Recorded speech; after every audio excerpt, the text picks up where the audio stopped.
नमस्कार दोस्तों, हमारे YouTube चैनल में आप लोग का फिर से बहुत बहुत स्वागत है। दोस्तों, मैं रास्ते से गुज़र रहा था तो हमें रास्ते के किनारे यह पेड़ मिल गया।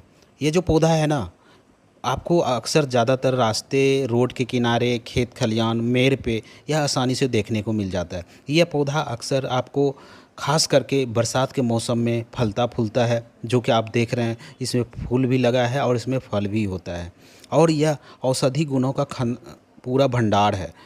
आपने कसौंधी का नाम सुना होगा, नहीं सुने तो मैं बता दे रहा हूँ। इसे कसौंधी भी बोलते हैं, कासमर्द के नाम से भी जाने जाते हैं और बहुत अलग अलग क्षेत्र में अलग अलग नाम से जाने जाते हैं और हर क्षेत्र में इसका कुछ अलग अलग नाम से जाने जाते हैं। तो मैं इसी पौधे के बारे में आज बताऊंगा, विस्तार से बताऊंगा। आप लोग ध्यान से सुनिएगा। बहुत ही फ़ायदेमंद है, बहुत ही दिव्य औषधि है।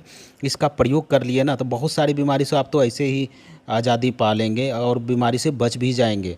दोस्तों, इसे जैसे कसौंधी बोला जाता है, हर एक क्षेत्र में अलग अलग जगह पे अलग अलग अपना विशाल देश भारत है, जहाँ अलग अलग क्षेत्र होते हैं, अलग अलग राज्य हैं, अलग अलग भाषा है, तो अलग अलग नाम से भी जाना जाता है इस पौधे को।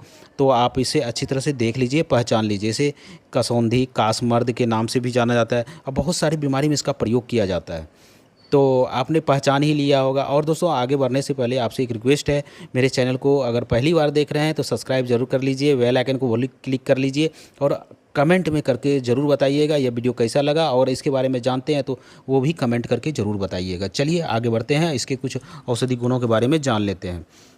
दोस्तों, इसके बहुत सारे बेनिफिट्स हैं, जैसे कि बुखार में, खून साफ करना हो, दांत और मसूड़े में सूजन हो गया हो और जलन हो रहा हो या फिर सूजन हो गया हो, त्वचा रोग के लिए, खांसी के लिए, घाव भरने के लिए, अगर छोटे मोटे कीड़ा मकोड़ा काट लिया है ना तो उसको भी जहर उतारने के लिए बहुत अच्छा काम आता है। जैसे कि इसमें कौन सा प्रॉपर्टी पाया जाता है, क्या पाया जाता है, इसमें एंटी फंगल, मैंट्री व एंटी ऑक्साइड गुण भी पाया जाता है, जो कि सूजन और ज्वर में बहुत अच्छा काम करता है। एंटी बैक्टीरियल गुण पाया जाता है, जो कि आपको रोग प्रतिरोधक क्षमता को बढ़ाता है। तो चलिए एक एक के बारे में बात करें, इसका प्रयोग कैसे करना चाहिए और कितनी मात्रा में करना चाहिए। क्योंकि यह सब जो औषधि होते हैं ना दोस्तों, बहुत ही एक लिमिट मात्रा में लिया जाता है, उसका एक रेशियो होता है। आप उसी अनुसार अगर प्रयोग करेंगे ना तो आपको 101 पर फ़ायदा होगा। सबसे पहले हम बात कर लें, बुखार अगर किसी को हो गया है, चाहे छोटे हो बड़े हो, तो आप क्या करें, इसके पत्ते का रस लाएं और रस निकाल करके अच्छे से धुल करके पत्ते को और रस निकाल करके फिर इसका आप उस व्यक्ति को सेवन कराएं। या फिर ये दो तरह से होता है, या तो रस निकाल के प्रयोग कर सकते हैं या फिर इसका काढ़ा बना करके प्रयोग कर सकते हैं। इसके पत्ते को लाएं या पूरे पंचांग अगर हो तो आप उसको ले आएं और उसको काढ़ा बना करके जिस व्यक्ति को बुखार है ना उसको 2 दिन में 2 बार पिलाएं। दोस्तों, 1 2 3 खुराक में ही बुखार उसका ख़त्म हो जाता है। इतनी बेहतरीन औषधि है और बिल्कुल नेचुरल है। खून साफ करना हो उसमें भी आप काढ़े का प्रयोग कर सकते हैं। इसका काढ़ा बना करके आप सुबह शाम सेवन करें या फिर इसका ताज़ा ताज़ा रस निकाल करके और 2 से 3 चम्मच इसका, देखिए इसका फल है, और इसका रस निकाल करके आप सेवन करें। दांतों में या फिर मसूड़ों में सूजन हो जाता है तो फिर इसका प्रयोग कर सकते हैं। जैसे कि दांतों में हो गया तो आप इसके डंठल का दातुन कर सकते हैं या फिर इसका रस निकाल पेस्ट बना लें, पत्ते का पेस्ट बना करके और आप उसको सेवन करें। और इसका काढ़ा भी बना करके अगर कुल्ला करते हैं ना सुबह शाम तो आपको बहुत अच्छा फ़ायदा मिलेगा। सूजन हो गया है, कहीं पे सूजन हो गया है या फिर जलन हो रहा तो वहाँ पे भी इसका प्रयोग बहुत अच्छे से कर सकते हैं। जैसे कि इसका पत्ते का लेप बना करके जहाँ सूजन हो वहाँ लगा दें, जहाँ जलन हो रहा हो पत्ते को पीस करके वहाँ पे लगा दें, और तो आपको वहाँ पे सूजन नहीं होगा, जलन नहीं होगा। इसके अलावा जैसे कि दोस्तों, त्वचा रोग के लिए, जैसे कि चर्म रोग हो जाता है, जैसे दाद, खाज, खुजली, एक्जिमा, सोराइस, फोड़े, फुंसी, किसी भी प्रकार का अगर त्वचा रोग है तो उसके लिए भी बहुत अच्छा प्रयोग है। दोस्तों, इसका क्या करें, इसके पत्ती को लाएं और उसको पीस करके पेस्ट बना लें और जहाँ भी दाद खाजुली हो वहाँ पे आप इसको लगाएं। या फिर दोस्तों, एक और प्रयोग कर सकते हैं कि आप इसको उबाल करके काढ़ा बना करके उस पानी से घाव को धुलें, त्वचा रोग को धुलें। तो वहाँ पे भी बहुत फ़ायदा होगा। काढ़ा बना कर के आप इसको पी भी सकते हैं, उसमें भी बहुत फ़ायदेमंद होता है। इसके अलावा दोस्तों जैसे किसी को खांसी हो गया, सांस संबंधी समस्या है, उसको भी आप इसका काढ़ा बना करके अगर आप पिलाते हैं ना तो बहुत अच्छा फ़ायदा मिलेगा। उसमें काढ़ा बनाएं तो उसमें काली मिर्च 2-4 कूट करके उसमें डाल दें, और इसके बाद काढ़ा बनाने की विधि आप क्या करें, जैसे आधा लीटर पानी लिए ना तो आप उसको उतना उबालें, जब 1/4 बच जाए तब उसको छान करके और हल्का गर्म रहे तब उसका सेवन करें।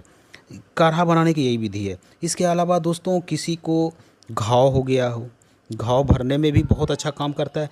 इसके बीज हो, पत्ते हो, टहनी हो या फूल फूल हो, पीस करके आपको घाव पे एक लेयर लगा देना है, एक चुटकी उसमें हल्दी डाल देना है। दोस्तों 2-3 बार आप लेप लगाएं, आपको किसी भी प्रकार का घाव हो, पुराना से पुराना घाव हो, उसको भरने में बहुत ही सहायक होता है, बहुत ही ज़्यादा फ़ायदेमंद होता है। इसके अलावा दोस्तों अगर किसी को कीड़ा मकोड़ा काट ले, जैसे कि ततैया, बरैया या कीड़ा मकोड़ा काट लेता है ना, तो बहुत सूजन होता है, बहुत ही जलन होता है। या फिर छोटे मोटे बिच्छू भी काट ले या छोटे मोटे सांप भी काट ले कम जहर वाले, तो आप उस जगह पे इसका पेस्ट लगा सकते हैं, बहुत अच्छा फ़ायदा करेगा और आपको उस जगह जलन रोकेगा और उसका जहर फैलने से रोकेगा, इन्फेक्शन से बचाएगा। और इसमें जैसे कि एंटीबैक्टीरियल गुण पाया जाता है, जो कि हमें बहुत सारे जहरीले कीड़े कीटाणु से भी बचाता है। घाव में जैसे कि मैंने बताया घाव भरने के भी काम आता है, क्योंकि एंटीबैक्टीरियल गुण होने के कारण यह घाव भरने में बहुत ही सहायक होता है।